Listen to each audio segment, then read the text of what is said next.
My aunt told the family I brainwashed Grandpa out of his $2.2 million fortune until his nurse testified I was the only one who visited in 5 years. The accusations started the day after the will reading. My phone exploded with texts from cousins I hadn't heard from since high school. Uncle Pete called me a manipulative snake. Aunt Diane posted on Facebook about elder abuse and tagged half the family. My mom, caught between her brother and her daughter, kept saying we needed to talk this out like adults. But here's what they didn't know. For 5 years, I visited Grandpa every single Tuesday and Thursday at the nursing home. I'd bring his favorite butter cookies from the Polish bakery across town. We'd watch Jeopardy and he'd yell answers at the screen, getting maybe 30% right but feeling like a genius. When his roommate died, I sat with him through the night because he was terrified of being alone. When he got pneumonia, I was the one holding his hand at 3 a.m. while he struggled to breathe. The rest of the family? They had excuses. Always excuses. Aunt Diane lived 20 minutes away but was too busy with her book club and yoga classes. Uncle Pete claimed work kept him tied up, though his Facebook showed plenty of golf outings. My cousins were pursuing their dreams in other cities, as if Grandpa's loneliness should wait for their convenience. They sent cards on his birthday, called on Christmas maybe.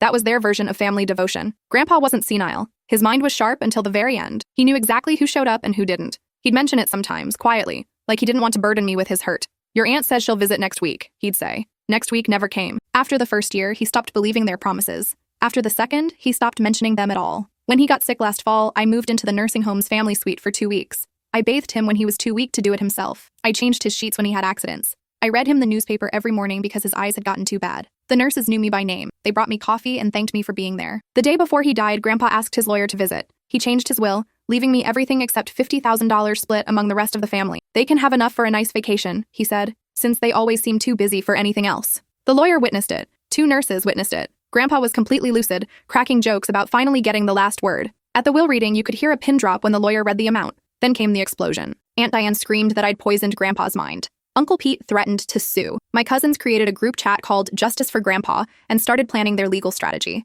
They hired a lawyer who specialized in contesting wills. They claimed undue influence, diminished capacity, coercion. The hearing was set for next month. My family stopped speaking to me entirely. My mom tried to play mediator, but eventually chose her brother's side. Family is family, she said, as if I'd forgotten that during those 5 years of Tuesdays and Thursdays. Yesterday, I got a call from Grandpa's primary nurse, the one who'd been with him for the entire 5 years. She'd received a subpoena to testify. I'm going to tell them the truth, she said, about who was there and who wasn't. About the Valentine's Day your aunt promised to visit and didn't show. About the birthday your uncle forgot completely. About all of it. Then she said something that made my blood run cold. There's something else you should know. Something I found in your grandfather's medical files from his last month. Something that changes everything about this case. I couldn't fit what happens next in this short video. Watch the rest down below. What did you find? I managed to ask, my hands shaking so badly I had to sit down. Nurse Patricia, I'd known her name for years, had brought her homemade cookies every Christmas, took a deep breath on the other end of the line. Your grandfather kept a journal. The social worker had been encouraging him to write down his thoughts as a way to process his feelings about aging and mortality, but it became something else entirely. What do you mean? He documented everything, every visit, every phone call, every broken promise. He wrote down the dates, the times, what was said. He kept track of every birthday card that came late or not at all, every Christmas call that lasted less than 5 minutes. And he wrote about you, about how you were the only one who showed up. My throat tightened. Why didn't anyone tell me about this? Because we only found it last week when we were clearing out his belongings from storage. Your aunt actually requested his personal effects be sent to her. She wanted to go through them before you could, claimed she was looking for family heirlooms. Patricia's voice dropped lower. But the journal was still in our medical records room. He'd asked us to keep it there, said it was important documentation. He told me specifically about 2 months before he passed, that if anyone ever questioned his decisions, this journal would tell the truth. I felt my heart pounding. Can I see it? I've already sent copies to your lawyer and to the judge handling the case, but I wanted you to know what's in it before the hearing. Some of it is going to be hard to read. That was an understatement. The journal arrived at my apartment 2 days later in a manila envelope marked confidential. I sat at my kitchen table with a cup of coffee that went cold as I read. Grandpa's handwriting was shaky but legible, deteriorating slightly over the months, but always clear enough to understand. The first entry was from 5 years ago,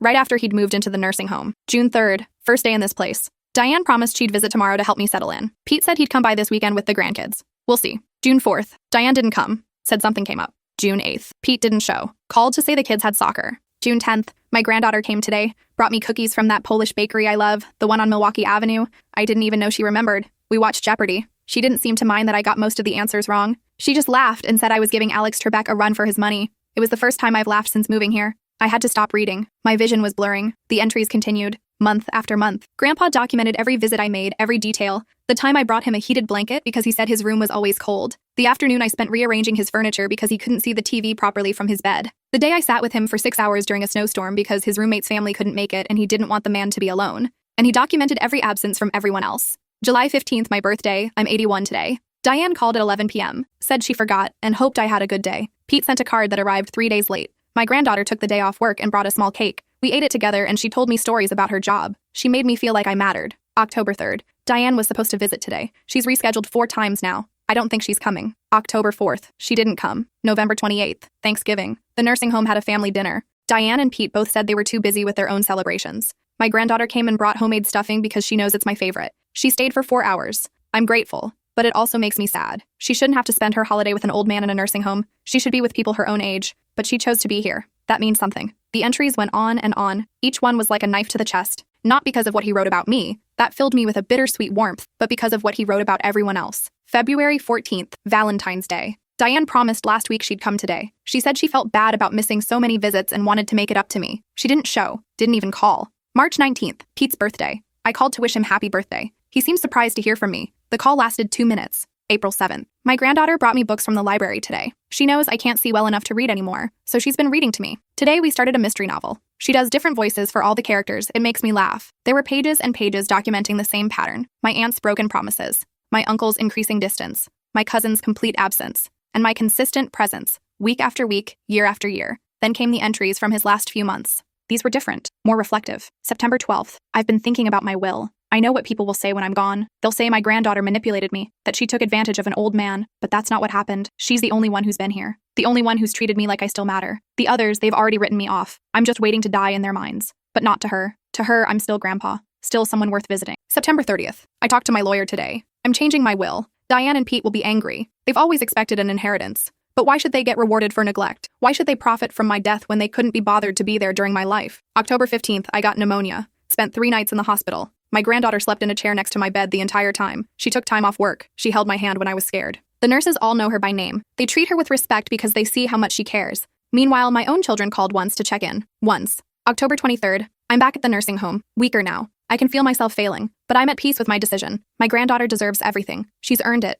Not through manipulation, but through love. Real love. The kind that shows up. The final entry was dated 2 days before he died. November 8th. I asked my lawyer to come today. Made it official. Changed the will. My granddaughter gets everything except $50,000 to split among the others. Let them have their vacation money since they always seem too busy for anything else. The lawyer asked if I was sure. I've never been more sure of anything. This isn't about money. It's about recognizing the truth. She was here. They weren't. That's all that matters. If they contest this, I want them to know. I was completely clear-headed when I made this decision. I knew exactly what I was doing, and I'd do it again. I closed the journal and sat in silence for a long time. This wasn't just documentation. This was evidence. Irrefutable evidence that Grandpa had been mentally sound, that his decision had been thought out over months, that there had been no manipulation or coercion. Just facts, just the truth. I called my lawyer immediately. Did you get the journal? I asked. I did, and so did opposing counsel. I suspect they're panicking right about now. What happens next? Well, they can still proceed with the hearing, but this journal destroys their entire case. They claimed your grandfather was coerced or mentally incompetent. This proves he was neither. He documented his own reasoning over a 5-year period. No judge is going to overturn a will with this kind of evidence.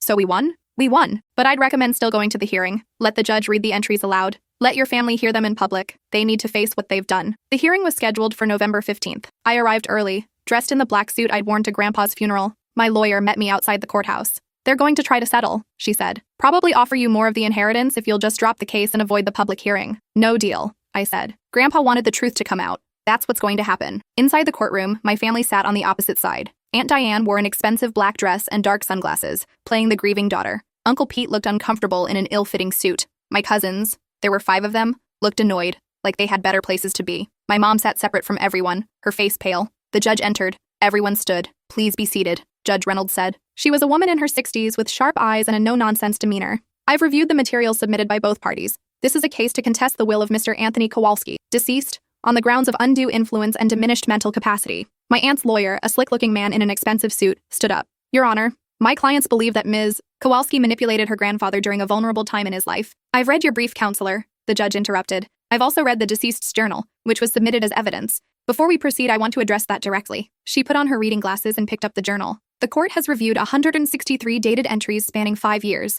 Mr. Kowalski documented every visit he received, every phone call, every interaction with family members. He also documented his thought process regarding his will change extensively. She looked at my aunt's lawyer. Your clients claim Mr. Kowalski lacked mental capacity, yet his journal entries are clear, detailed, and demonstrate consistent reasoning over an extended period. He documented dates, times, and events with remarkable accuracy. My aunt's lawyer shuffled his papers. Your Honor, we believe the defendant may have influenced the contents of that journal. Are you suggesting she forged 163 entries in her grandfather's handwriting? The judge's voice was ice. Or that she somehow coerced him to write specific things over a 5-year period without any of the staff at the nursing home noticing? No, Your Honor, but I also have testimony from the nursing home staff. She picked up another document. 3 nurses, 2 social workers, and the facility director all confirmed that Ms. Kowalski visited regularly, that she was the primary family contact, and that Mr. Kowalski was mentally competent until his final day. They also confirmed that the other family members rarely visited. The judge looked directly at my aunt. Mrs. Thompson, according to the visitor logs and staff statements, you visited your father 4 times in 5 years. Is that correct? My aunt's face flushed. I was dealing with my own health issues. That's not what I asked. Did you visit 4 times in 5 years? The logs might not show every visit. They're electronic logs. They track every person who signs in. The judge's voice was sharp. 4 visits. The last one was 8 months before your father died. Meanwhile, your niece visited 520 times over the same period. That's an average of twice a week for 5 years straight. The courtroom was silent. I could feel my aunt's fury radiating from across the room. The judge continued. Mr. Fletcher, you visited 3 times in 5 years. The last visit was on your father's 85th birthday, where you stayed for approximately 20 minutes before leaving for a golf tournament. My uncle's face went pale. I don't recall. It's in your father's journal. He wrote, Pete came for my birthday, left after 20 minutes, said he had a tea time he couldn't miss. At least he came, I suppose. That's something. The judge read the entry with devastating precision. My uncle looked like he wanted to disappear. As for the grandchildren, she gestured to my cousins, the records show a combined total of 6 visits from all 5 of you over 5 years. 3 of those were for Christmas. 1 was for your grandfather's 84th birthday. The other 2 were when you needed him to co-sign loans. My cousin Trevor, oldest son of Uncle Pete, stood up angrily. This is ridiculous. We had our own lives, our own families. Sit down, the judge said coldly. Your grandfather also had a life. He was a widower living in a nursing home and he needed his family. You all made choices about where to invest your time and energy. He simply made a choice about where to invest his money. She closed the journal. I'm going to read a few more entries because I think this family needs to hear them. Mr. Kowalski wrote these in his final month. The judge began reading, and with each entry, I watched my family members sink lower in their seats. October 28th. I haven't heard from Trevor in 6 months. I called him today. He said he'd call back. He didn't. October 30th. Diane promised she'd come visit this week. She's promised that 23 times now over the past 5 years. I've stopped believing her. November 1st. I told Pete I was scared about dying. He said everyone feels that way and changed the subject. My granddaughter, when I told her the same thing, held my hand and talked with me about it for 2 hours. We talked about my wife, about my life, about what I hoped came next. She listened. Really listened. That's all I wanted. My aunt was crying now, mascara running down her face. But I felt no sympathy. These were tears of embarrassment, not remorse. The judge set down the journal. I want to be very clear. Mr. Kowalski's will is not being overturned. He was of sound mind, his wishes were clear, and he documented his reasoning extensively. This case is dismissed. My aunt's lawyer started to speak. Your Honor, if we could just— This case is dismissed, the judge repeated firmly. And I'm awarding costs to the defendant. Your clients will pay Ms. Kowalski's legal fees for having to defend against this baseless challenge. She looked at my family one final time. Mr. Kowalski left you each approximately $8,300 from the $50,000 he set aside. That's more than you deserved, based on your actions. He could have left you nothing. He chose to leave you something, and you chose to challenge his will, putting his granddaughter through months of stress during her grief. You should be ashamed. The gavel came down. It was over. I walked out of the courthouse with my lawyer, barely processing what had happened. We'd won. Completely. The will stood. The inheritance was mine, and my family had been publicly called out for their neglect. I need a drink, my lawyer said. That was brutal. That was necessary, I replied. As we stood on the courthouse steps, I saw my mother approaching. She looked smaller somehow, diminished. The rest of the family had already left. Probably couldn't get out of there fast enough. Can we talk? She asked quietly. I don't think there's anything to say. Please, just 5 minutes. I nodded to my lawyer, who walked a discreet distance away. I'm sorry, my mom said, and she actually looked like she meant it. I should have supported you from the beginning. I knew you were there for your grandpa. I knew Diane and Pete weren't. But I thought if I stayed neutral, I could keep the family together. How'd that work out? She flinched. Not well. Your aunt isn't speaking to me now. Says I should have supported her more aggressively. Your uncle called me a coward. And they're both furious about the legal fees they have to pay. That's not my problem. I know. She looked at her hands. I made a choice. I chose wrong. I chose them over you, even though you were the one who did everything right. I'm so sorry. I wanted to stay angry. Part of me wanted to tell her to leave, to cut her out like I'd cut out the rest of the family. But she was my mom. And unlike the others, she at least seemed to understand what she'd done wrong. I need time, I finally said. I can't just forgive and forget. You hurt me. You took their side when you knew the truth. I understand. I just want you to know that I'm proud of you, for standing up to them, for standing up for yourself, and for being there for your grandpa all those years. That took strength. It didn't feel like strength. It just felt like the right thing to do. That's what makes it strength, she said softly. We stood there in silence for a moment. Then she reached into her purse and pulled out an envelope. This is for you. Your grandpa gave it to me about a year before he died. He made me promise to give it to you after he passed, but only if there was conflict in the family. He said you'd need it. I took the envelope. It had my name on it in Grandpa's handwriting. I'll give you space, my mom said. But when you're ready to talk, I'll be here. That's a promise I intend to keep. She walked away, leaving me standing there with the envelope. I didn't open it until I got home. Inside was a letter, dated almost exactly a year before Grandpa died. My dearest granddaughter, if you're reading this, it means I'm gone and my family is acting exactly as I expected them to. I'm sorry you have to deal with their anger and greed. I wish I could be there to defend you, but in a way, I suppose this letter is doing that. I want you to know something important. When I changed my will, it wasn't a spur-of-the-moment decision made in anger. It was a carefully considered choice based on years of observation. You showed up, you cared. You treated me like I still mattered, even when I was old and sick and scared. Your Aunt Diane is my daughter and I love her, but she's also someone who only shows up when it's convenient or beneficial. That's who she's always been. Even when she was young, she'd only call when she needed money or a favor. I accepted it then, but I don't have to reward it now. Your Uncle Pete is my son, and I love him too. But he spent his whole life prioritizing everything else over family. His work, his hobbies, his friends. Family was always last on his list. I used to think he'd change as he got older, realize what mattered. He never did. And your cousins, well, they're products of their parents. They learned that family is something you take from, not something you give to. But you're different. You didn't visit because you expected something in return. You visited because you love me. Real love, not the obligatory kind. And I want you to know how much that meant. The money I'm leaving you isn't a reward. You didn't earn it through your visits. You earned it through your character. And I trust you to use it wisely, to build a good life, to maybe help others the way you helped me. Don't let them make you feel guilty. Don't let them convince you that you're greedy or manipulative. You're neither. You're kind and loyal and decent. Those qualities are rare. Treasure them. I'm proud of you. I'm proud to have known you. And I'm at peace knowing that my money will go to someone who actually deserves it. Love always, Grandpa. I read the letter 3 times, crying through all of them. Then I carefully folded it and placed it in the box where I kept all the cards and letters Grandpa had given me over the years. The next week, I received a call from my aunt's lawyer. They wanted to discuss an arrangement.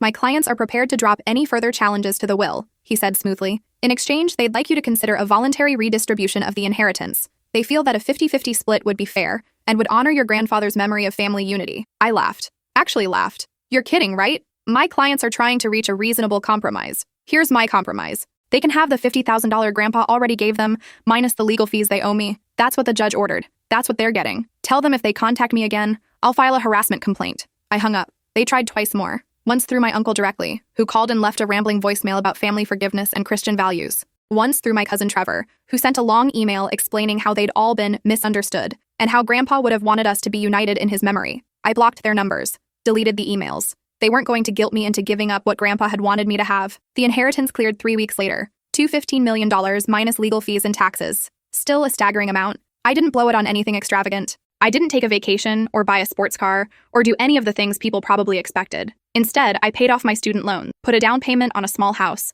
set up a trust fund for my future kids' education, and donated $100,000 to the nursing home where Grandpa had lived, specifically for their activities program. We'd like to name the recreation room after him, the director said when I made the donation. If that's okay with you, he'd like that. He loved the recreation room. That's where we watched Jeopardy! They put up a plaque, the Anthony Kowalski Recreation Room, in memory of a beloved resident. I attended the dedication ceremony. The nursing home staff was there. Several residents who'd known Grandpa came. Nurse Patricia gave a speech about what a kind man he'd been, how he'd always had a joke ready, how he'd been unfailingly polite even on his worst days. My family was not invited. 6 months after the will was settled, I ran into my cousin Natalie at a grocery store. She was my age, had been someone I'd been close to as a kid. We'd drifted apart in high school, then completely lost touch. She saw me and immediately looked uncomfortable. I thought she'd turn and walk away, but instead she approached. "Hey," she said awkwardly. "Hey." We stood there in the produce section, both of us holding baskets, not sure what to say. "I'm sorry," she finally said, "about everything. The lawsuit, the things my parents said, all of it. It was wrong." I was surprised. "You're the first person from the family to actually apologize." "I know, and I should have done it sooner. I should have done it at the hearing, but I was scared. My parents were so angry and I didn't want to go against them." "So what changed?" She set down her basket. "I had a baby, 3 months ago, a little girl. And when I was in the hospital holding her, I started thinking about what kind of person I want her to grow up to be. And I realized I don't want her to be like my parents. I don't want her to think family is something you ignore until there's money involved." "Congratulations on the baby," I said, and meant it. "Thanks." I named her Ruth after Grandma. I wish I'd known Grandpa better before he died. I wish I'd visited more. But I was caught up in my own life, and by the time I thought about it, it felt too awkward, like too much time had passed. He would have loved to meet her. I know, and that's my fault. My mom keeps saying you stole our inheritance, but you didn't. We just never earned it. You did. You showed up. We didn't. We exchanged phone numbers. She wanted to stay in touch, wanted her daughter to know at least one decent person from the family. I wasn't sure if I'd actually call her, but I appreciated the gesture. A year after Grandpa's death, I visited his grave. It was a cold Tuesday in November, almost the anniversary of his passing. I brought flowers and a package of butter cookies from the Polish bakery. "Hey, Grandpa," I said, sitting down on the grass next to his headstone. "I wanted to update you on everything." I told him about the house I'd bought, about the nursing home donation, about the lawsuit and how the judge had read his journal entries aloud. I told him how his words had shut down every argument my aunt and uncle had tried to make. You'd be happy to know Aunt Diane and Uncle Pete aren't speaking to each other anymore, I said. Apparently they got in a huge fight about the legal fees. Each one thought the other should pay more. Their lawyer ended up having to split it between them, and neither one is happy about it. I told him about running into Natalie, about her baby. She seems different now, more aware of what matters. Maybe having a kid does that to people. I told him about my mom, how we'd started talking again, slowly, carefully. We weren't back to where we'd been before, but we were working on it. I'm using the money wisely, I promised. Just like you asked, not wasting it, not flaunting it, just building a good life, a stable life, the kind of life you would have wanted for me. I sat there for a while longer, just feeling close to him. The wind rustled the leaves on the nearby trees. A few other people were visiting graves across the cemetery, but it was mostly quiet. I miss you, I finally said. I miss our Tuesday and Thursday visits. I miss watching Jeopardy with you. I miss bringing you cookies and hearing you complain about the nursing home food. I miss all of it. I placed the butter cookies by his headstone, knowing they'd probably get eaten by squirrels or birds. But it felt right. Thank you for trusting me. Thank you for believing in me. Thank you for leaving me something more valuable than money. You left me the validation that what I did mattered, that showing up matters, that love is measured in time, not words. I stood up, brushed the grass off my jeans. I'll be back next Tuesday, and the Tuesday after that, just like always. As I walked back to my car, I felt a sense of peace. The lawsuit was over. The inheritance was settled. My family had shown their true colors, and I'd stood my ground. Grandpa's final wishes had been honored. 2 years later, I met someone. His name was David, and he worked as a physical therapist. We met at a coffee shop when we both reached for the last blueberry muffin. He insisted I take it. I insisted he take it. We ended up splitting it and talking for 3 hours. On our third date, I told him about Grandpa, about the inheritance, about the lawsuit. I wanted him to know the whole story before things got serious. My family thinks I'm a greedy manipulator who conned an old man out of his money, I said. If that's going to be a problem, is that what happened? He asked. No. I visited him twice a week for 5 years. I was there for him when no one else was. He left me his money because I actually cared about him. Then that's all I need to know. Your family's wrong. And honestly,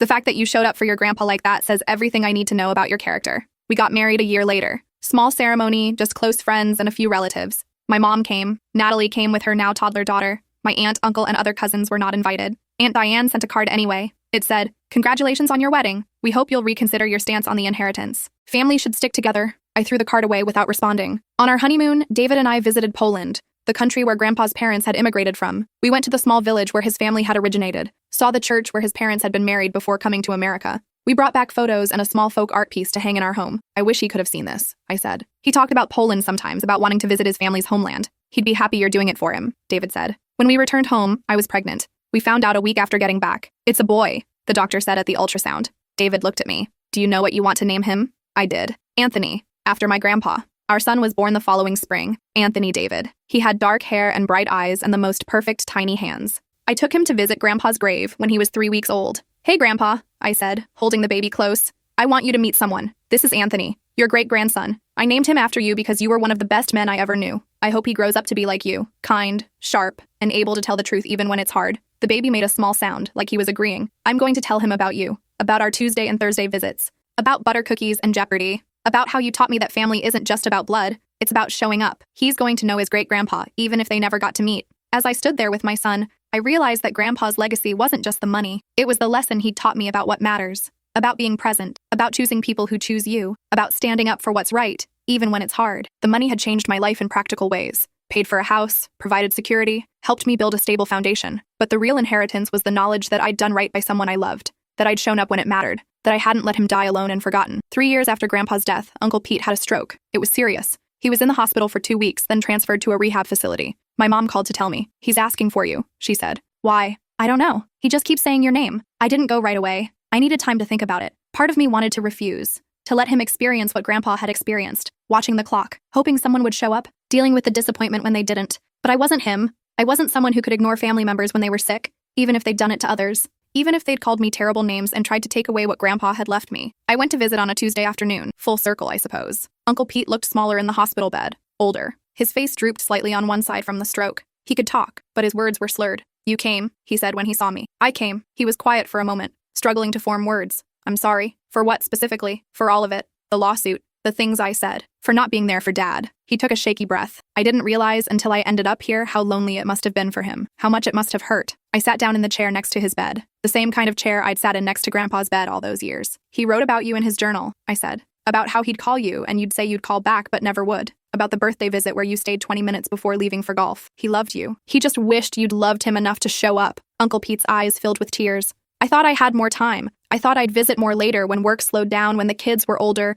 when things were less busy. But things never got less busy. And then he was gone. Why did you support the lawsuit? If you felt so guilty, why try to take away what he left me? He looked ashamed. Diane convinced me. She said you'd manipulated him, that we were being cheated. And I think part of me wanted to believe that because it was easier than admitting the truth, that I'd failed my father. We sat in silence for a few minutes. Are you going to stay? He finally asked. Or are you just here to tell me I'm getting what I deserve? I'm going to stay for a little while. Not because you deserve it, but because this is who I am, someone who shows up. I visited Uncle Pete 3 more times during his recovery, not out of obligation or forgiveness, but because I refused to become what he and Aunt Diane had been. I refused to let their behavior change who I was, but I didn't forget. And I didn't pretend everything was fine. When he was released from rehab and asked if we could put everything behind us, I was honest with him. I'm glad you're recovering, but no, we can't just put it behind us. You tried to take away what Grandpa wanted me to have. You called me a manipulative snake. You made my grief harder by dragging me through a lawsuit. Those aren't things I can just forget. I said I was sorry, and I'm saying sorry isn't enough. You're sorry now because you had a health scare, and it made you realize some things.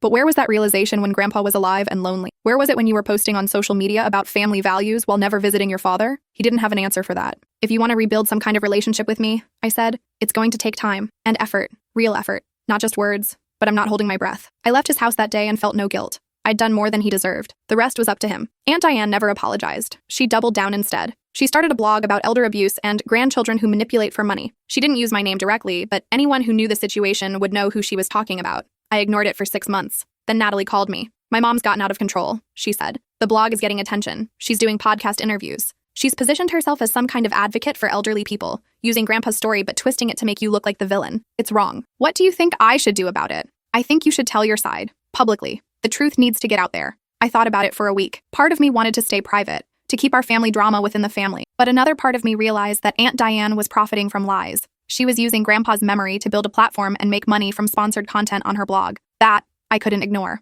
I wrote a detailed post on Medium titled, The Truth About Elder Abuse and Inheritance, A Granddaughter's Perspective. I didn't name my aunt directly, but I shared the timeline, the visitor logs, excerpts from Grandpa's journal, with his lawyer's permission, the judge's ruling, all of it. The post went viral. Within a week, it had over 2 million views and thousands of comments. People shared their own stories of being the only family member who showed up, of dealing with relatives who ignored aging parents until there was money on the line. A journalist reached out and asked to interview me. The article ran in a major newspaper with the headline, Inheritance Battle Reveals Uncomfortable Truth About Elder Care in America. Aunt Diane's blog suddenly looked very different in context. People started leaving comments on her posts, calling her out for the hypocrisy. Her sponsorships dried up. She shut down the blog 2 months later. She sent me one email after that. All it said was, I hope you're happy now. I didn't respond. But yes, I was happy. Not because I'd hurt her, but because the truth was out there. Grandpa's story was told correctly. His choice was validated publicly, not just in a courtroom. 5 years after Grandpa's death, my son Anthony started asking questions about his namesake. Tell me about great-grandpa, he'd say at bedtime. And I would. I'd tell him about butter cookies and Jeopardy, about a man who loved crossword puzzles and bad jokes, about someone who knew the difference between family who showed up and family who made excuses. Did everyone love him?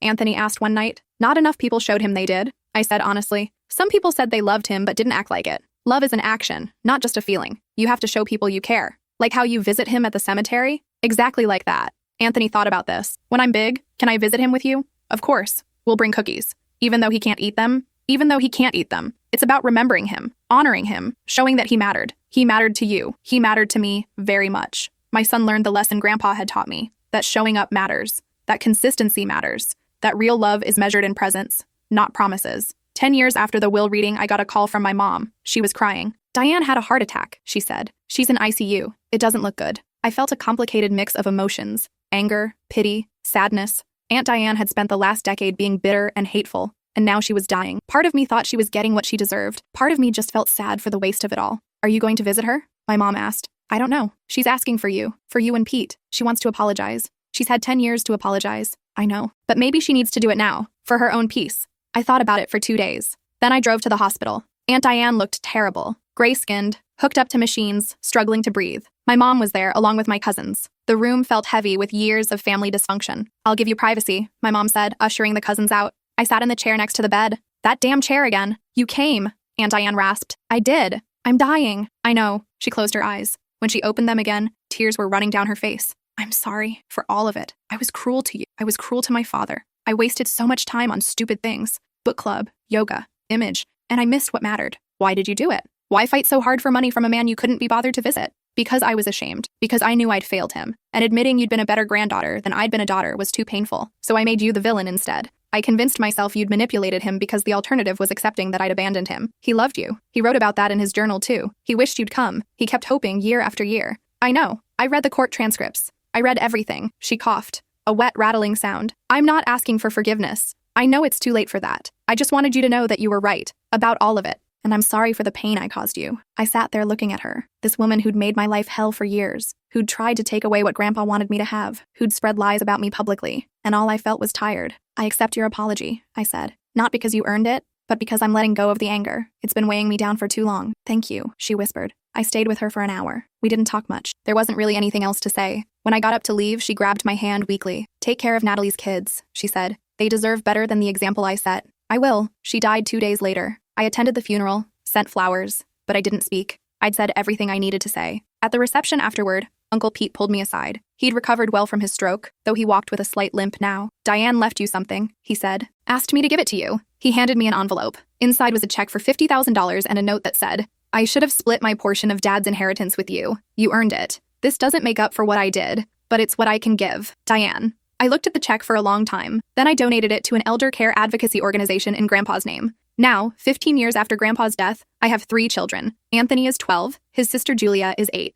His brother Thomas is 5. We visit Grandpa's grave as a family every few months. The kids bring drawings and flowers. They've heard all the stories. They know about the butter cookies and Jeopardy. They know about Tuesday and Thursday visits. They know about the lawsuit and the journal and why their great-grandpa left me his money. Great-grandpa sounds cool, Julia said once. He was. He was very cool. I wish I could have met him. Me too, sweetheart, me too. The inheritance money is mostly in trust funds for the kids now. College funds, investment accounts, a safety net for their futures. The house is paid off. We live comfortably, but not extravagantly. David and I both work. Me as a social worker now, specializing in elder care advocacy. Him still in physical therapy. People sometimes ask if I feel guilty about the inheritance. If I ever doubted whether I deserved it. I don't. Not anymore. Because I understand now what Grandpa was really leaving me. Yes, it was money. But more than that, it was validation. It was proof that showing up matters. That love is a verb. That real family is built through actions, not DNA. The rest of my family learned that lesson too late. Or maybe they never really learned it at all. But I did. And I'm teaching it to my children. When Anthony turned 13 last month, he asked if he could start volunteering at the local nursing home. Why do you want to do that?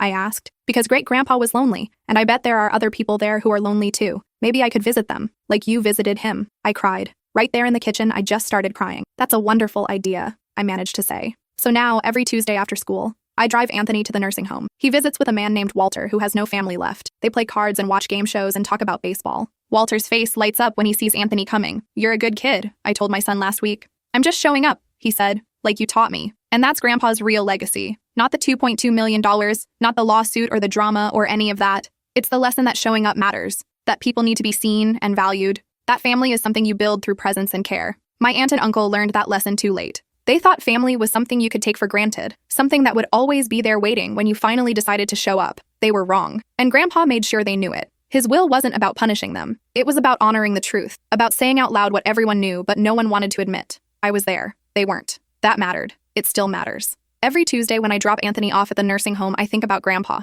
About those 5 years of visits. About butter cookies and Jeopardy and holding his hand at 3 a.m. when he was scared. I wouldn't trade those moments for anything. Not for all the money in the world. Because those moments were real. They were love in its truest form. And no one can take that away from me. Not my aunt with her blog. Not my uncle with his excuses. Not my cousins with their lawsuit. They can contest the will all they want. The judge already settled that. But they can't contest the truth. I was there. I showed up. I loved him when he needed it most. And he loved me back by making sure I'd be okay after he was gone. That's family. Real family. Everything else is just noise.